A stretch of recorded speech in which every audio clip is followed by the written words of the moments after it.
Swastiastu. Hello everyone! Today I will present the material about biochemistry final semester exam. Okay, before we begin, let me introduce myself. My name is Niputri Smayani with SIN 24130311006. Okay, let's move on to the next slide.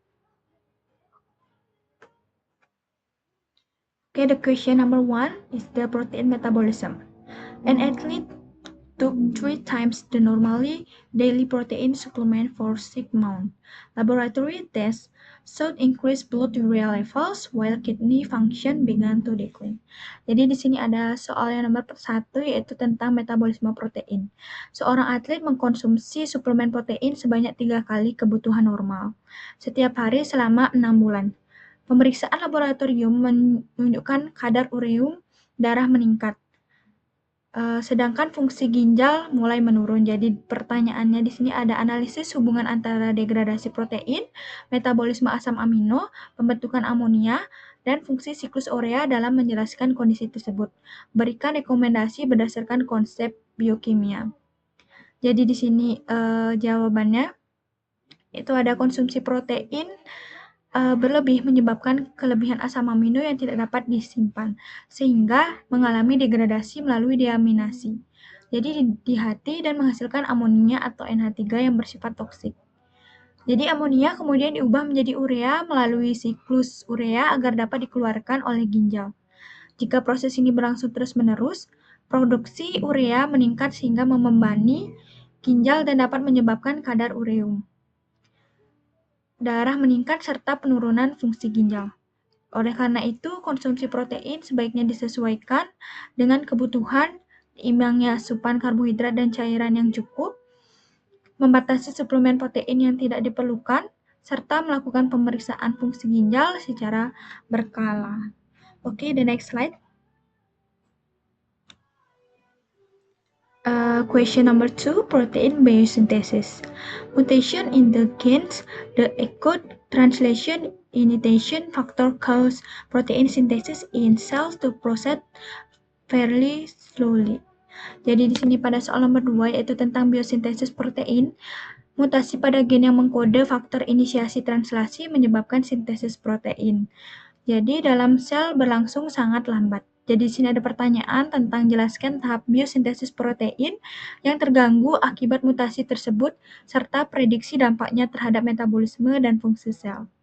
Jadi di sini ada jawabannya yaitu mutasi pada gen pengkode faktor inisiasi translasi mengganggu tahap inisiasi biosintesis protein karena ribosom sulit membentuk kompleks inisiasi dan mengenali kodon awal.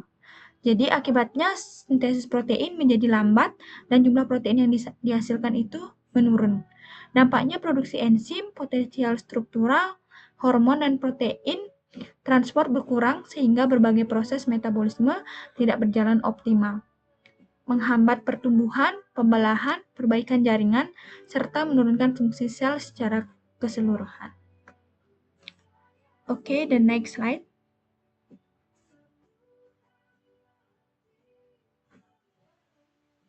Question number 3, amino acid biosynthesis.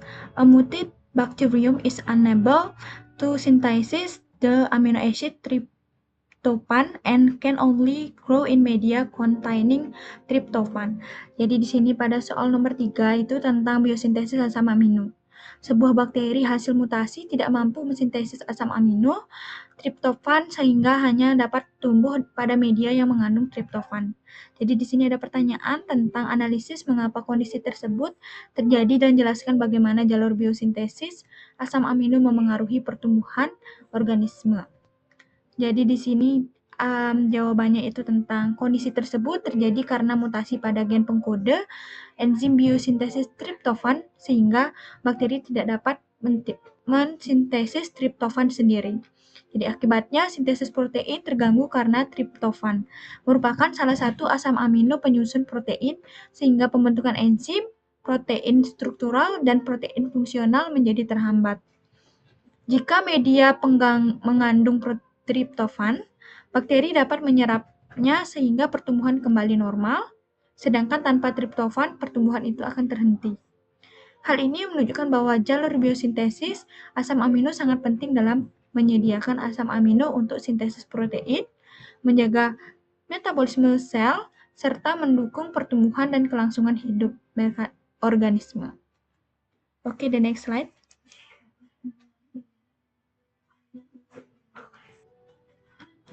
Question number 4, amino acid degradation. A patient experiences a transminase enzyme deficiency so that the metabolism of several amino acid is disrupted. Jadi pada soal nomor 4 ini tentang degradasi asam amino, seorang pasien mengalami defisiensi enzim transminase sehingga metabolisme beberapa asam amino terganggu. Jadi pertanyaannya, evaluasilah konsekuensi gangguan tersebut terhadap produksi energi, keseimbangan nitrogen, dan metabolisme tubuh secara keseluruhan. Jadi di sini ada jawaban, yaitu defisiensi enzim transminase menggunakan proses transminasi, mengurangi pembentukan asam alpha keto, suatu zat perantara dalam siklus Krebs yang menyebabkan penurunan produksi energi atau ATP. Jadi lebih lanjut, transport gugus amino tidak optimal, mengganggu keseimbangan nitrogen dan mengurangi pembuangan nitrogen melalui siklus urea. Gangguan ini juga menghambat sintesis asam amino non-esensial dan pembentukan protein esensial, mengganggu metabolisme protein, karbohidrat, dan lemak normal yang pada akhirnya mengganggu pertumbuhan, perbaikan jaringan, dan fungsi tubuh secara keseluruhan. Okay, the next slide.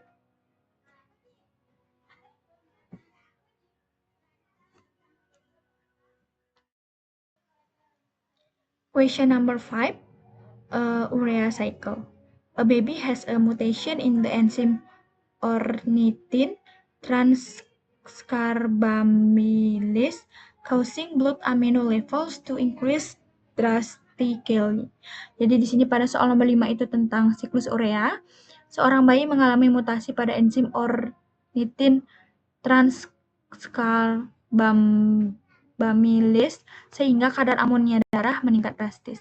Jadi pertanyaannya, analisis penyebab hiperamonia berdasarkan mekanisme siklus urea dan jelaskan mengapa kondisi tersebut sangat berbahaya bagi sistem saraf. Jadi di sini jawabannya itu tentang mutasi pada enzim ornithine transcarbamylase atau OTC menghambat pembentukan citrulline sehingga siklus urea tidak dapat mengubah amonia menjadi urea secara optimal. Akibatnya, amonia menumpuk dalam darah atau hiperamonia. Amonia bersifat toksik dapat menembus sawar darah otak, meningkatkan pembentukan glutamin yang menyebabkan edema cerebri, mengurangi kadar glutamat sebagai neurotransmitter, serta menurunkan produksi ADP pada sel saraf. Kondisi ini mengganggu fungsi neuron dan dapat menyebabkan kejang, penurunan kesadaran, koma, hingga kerusakan otak permanen jika tidak segera ditangani. Okay, the next slide.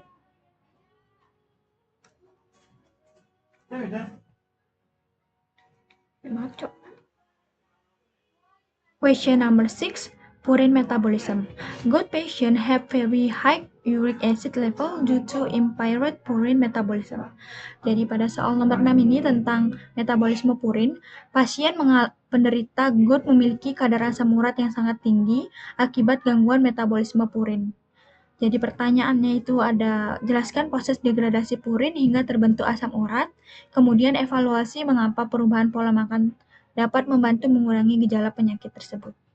Jadi jawabannya yaitu purin dari pemecahan DNA atau RNA atau makanan diubah menjadi hipoksantin, kemudian santin, dan akhirnya menjadi asam urat oleh enzim satin oksidase.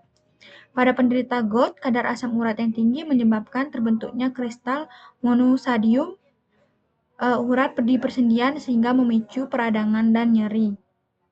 Perubahan pola makan dapat membantu mengurangi gejala dengan membatasi makanan tinggi purin, mengurangi alkohol dan minuman tinggi fruktosa, serta memperbanyak mengkonsumsi air putih untuk meningkatkan ekskresi asam urat, sehingga kadar asam urat lebih terkontrol dan risiko serangan GOUT akan berkurang.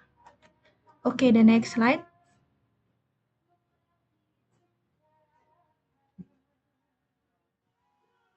Question number 7, pyrimidine metabolism.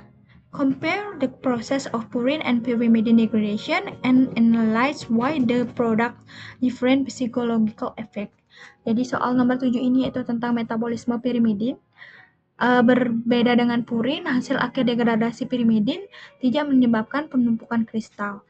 Di sini ada pertanyaan, bandingkan proses degradasi purin dan pyrimidine, serta analisis mengapa keduanya menghasilkan dampak fisiologis yang berbeda. Oke, di sini jawabannya itu degradasi purin mengubah adenin dan guanin menjadi hipoksatin, satin, lalu asam urat melalui enzim satin oksidase. Sedangkan degradasi pyrimidin mengubah sitosin, urasil, dan timin menjadi beta-alanin, beta-aminoisobutirat, CO2, dan NH3 yang mudah dimanfaatkan atau diekskresikan. Jadi dampak fisiologis keduanya berbeda karena asam urat memiliki kelarutan rendah sehingga mudah mengendap menjadi kristal pada sendi yang menyebabkan gout. Sedangkan produk akhir degradasi pyrimidin lebih larut sehingga dapat tidak menumpuk sebagai kristal dan umumnya tidak menimbulkan gangguan seperti hiperurisemia. Okay, the next slide.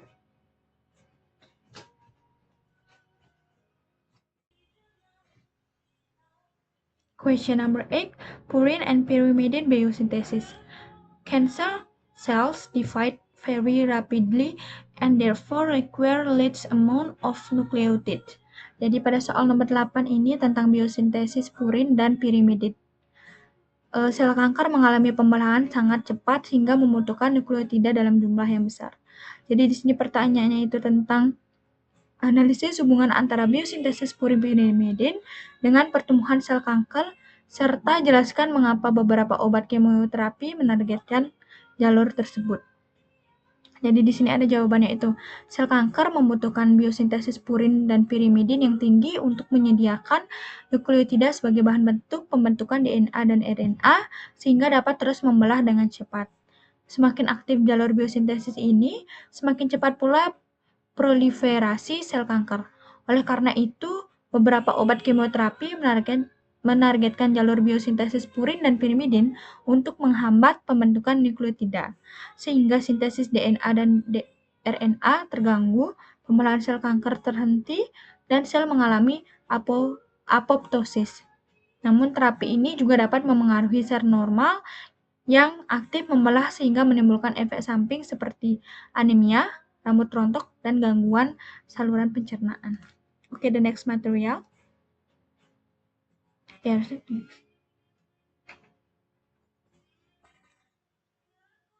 Question number 9, DNA, RNA, and the central dogma. Evaluate whatever the figures follow the central dogma of molecular biology directly. Explain the mechanism of gene expression that occur in RNA virus. Jadi di sini ada soal tentang DNA, RNA, dan dogma sentral. Suatu virus memiliki materi genetik berupa RNA, bukan DNA. Evaluasi apakah virus tersebut mengikuti dogma sentral biologi molekuler secara langsung. Jelaskan mekanisme ekspresi gen yang terjadi pada virus RNA. Jadi di sini jawabannya yaitu ada virus RNA tidak selalu mengikuti dogma sentral biologi molekuler secara langsung karena materi genetiknya berupa RNA bukan DNA. Pada virus RNA, untaian positif RNA dapat berfungsi sebagai mRNA dan diterjemahkan menjadi protein.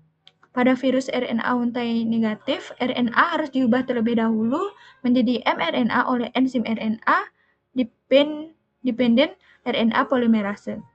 Sedangkan retrovirus mengubah RNA menjadi DNA menggunakan enzim transkriptase balik sebelum mengikuti proses transkripsi dan translasi. Jadi dengan demikian, mekanisme ekspresi gen virus RNA bergantung pada jenis genom RNA yang dimilikinya. Oke, the next slide.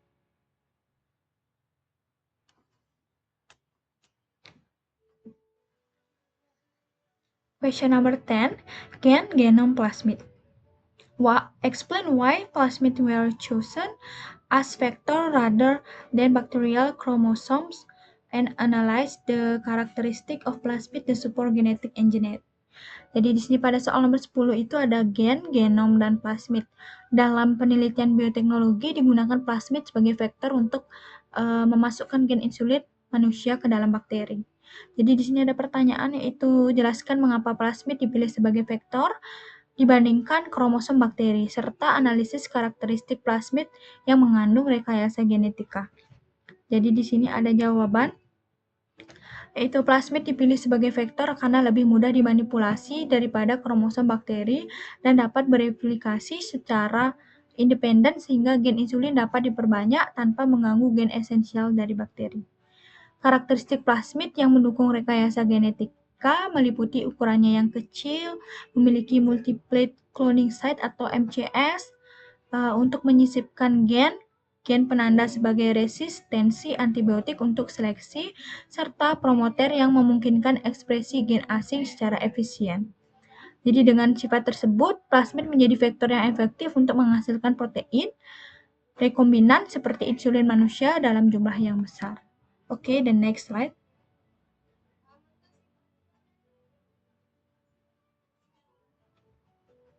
Question number 11. Prokaryotic and eukaryotic gain structure. Analyze the difference in prokaryotic and eukaryotic gain structure that cause this failure. They explain the possible solution. Oke, jadi yang pertanyaan selanjutnya itu tentang struktur gen prokaryot dan eukariot. Sebuah gen manusia akan diekspresikan dalam bakteri Escherichia coli, tetapi protein yang dihasilkan tidak terbentuk. Jadi ada pertanyaan, yaitu analisis perbedaan unsur gen prokaryot dan eukariot yang menjadi penyebab kegagalan tersebut, serta jelaskan solusi yang dapat dilakukan. Jadi di sini ada jawaban, yaitu gen manusia gagal diekspresikan pada Escherichia coli karena gen eukariot mengandung intron yang memerlukan proses splicing, sedangkan bakteri tidak memiliki mekanisme tersebut. Selain itu, promoter eukariot tidak dikenali oleh RNA polimerase bakteri dan terdapat perbedaan penggunaan kodon atau kodon bias yang dapat menghambat translasi.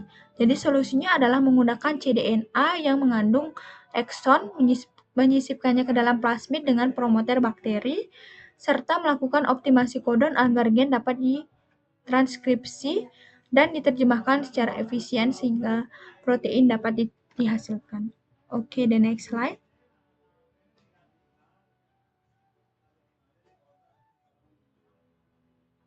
Question number 12, PCR technology. Evaluate possible cause of failure based on PCR components: DNA template, primers, DNA polymerase, NTPS, buffer, Mg2+, as well as PCR cycle condition. Jadi di sini pada soal nomor 12, yaitu tentang teknik PCR. Dalam proses PCR tidak terjadi amplifikasi DNA meskipun seluruh tahapan telah dilakukan. Jadi pertanyaannya, evaluasi kemungkinan penyebab kegagalan berdasarkan komputer PCR, yaitu ada DNA tempel, primer, DNA polimerase, NTP, buffer, dan Mg2+, serta kondisi siklus PCR. Jadi di sini jawabannya ada, yaitu kegagalan aplikasi PCR dapat disebabkan oleh kualitas template DNA yang buruk atau jumlahnya tidak mencukupi, primer yang tidak sesuai dan membentuk primer dimer, DNA polimerase yang tidak aktif, konsentrasi di NTP, buffer atau ion Mg2+ yang tidak optimal sehingga menghambat sintesis DNA. Selain itu, pengaturan siklus PCR yang kurang tepat seperti suhu denaturasi, annealing, atau eksistensi yang tidak sesuai maupun jumlah siklus yang terlalu sedikit dapat menyebabkan DNA target tidak berhasil diaplikasi. Oleh karena itu, seluruh komponen dan kondisi PCR harus dioptimalkan agar amplifikasi berlangsung dengan baik. Okay, the next slide.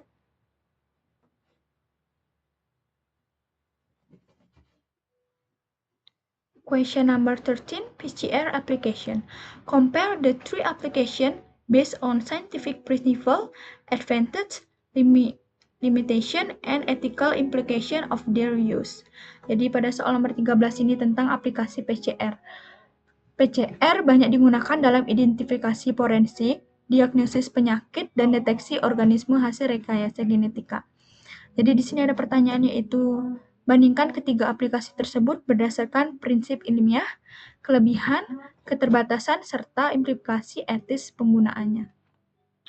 Jadi di sini jawabannya yaitu, ketiga aplikasi PCR memiliki prinsip yang sama, yaitu mengaplikasikan DNA secara spesifik. Pada forensik, PCR digunakan untuk identifikasi individu dengan kelebihan mampu menganalisis sampel DNA yang sedikit, tetapi rentan terhadap kontaminasi dan memiliki implikasi etis terkait privasi data genetik.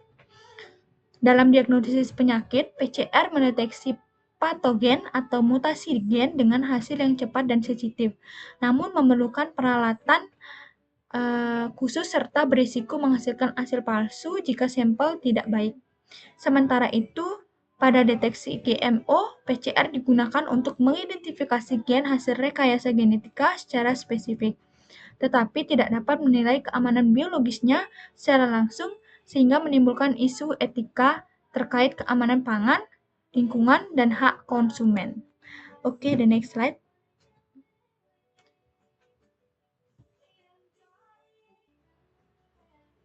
Question number 14, transgenic individual.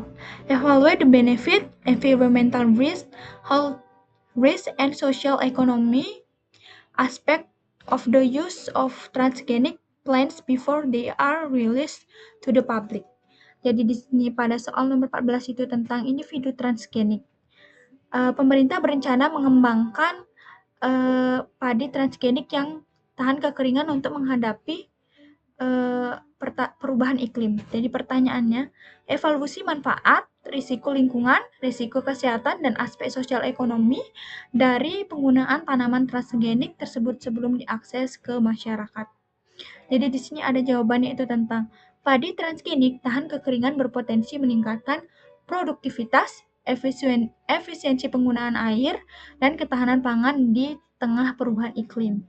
Namun, sebelum dilepas ke masyarakat, perlu dievaluasi risiko lingkungannya, seperti aliran gen ke tanaman lokal dan berkurangnya keanekaragaman hayati, serta risiko kesehatannya melalui uji keamanan untuk memastikan tidak bersifat toksik atau alergenik. Dari aspek sosial ekonomi, teknologi ini dapat meningkatkan hasil panen dan pendapatan petani, tetapi juga berpotensi menimbulkan ketergantungan pada benih transgenik yang lebih mahal. Oleh karena itu, diperlukan regulasi, pengamanan, dan edukasi agar manfaat lebih besar daripada risikonya. Oke, the next slide.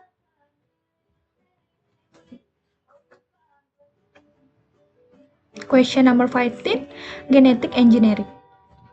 CRISPR Cas9 technology makes it possible to edit genes that cause inherited diseases in human embryos.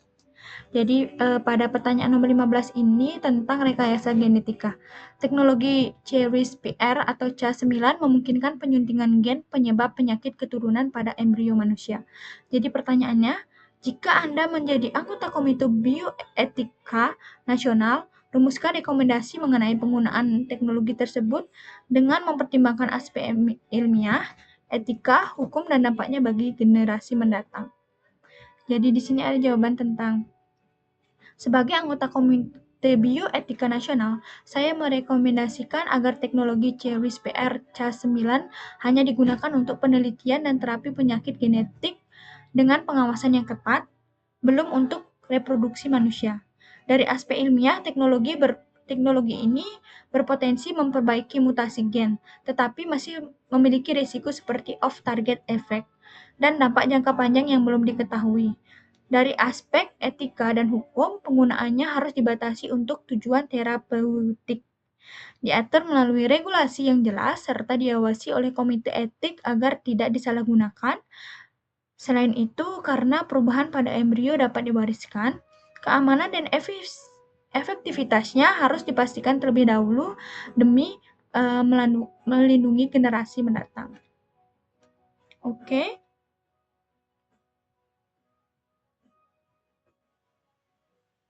Thank you for listening. See you guys.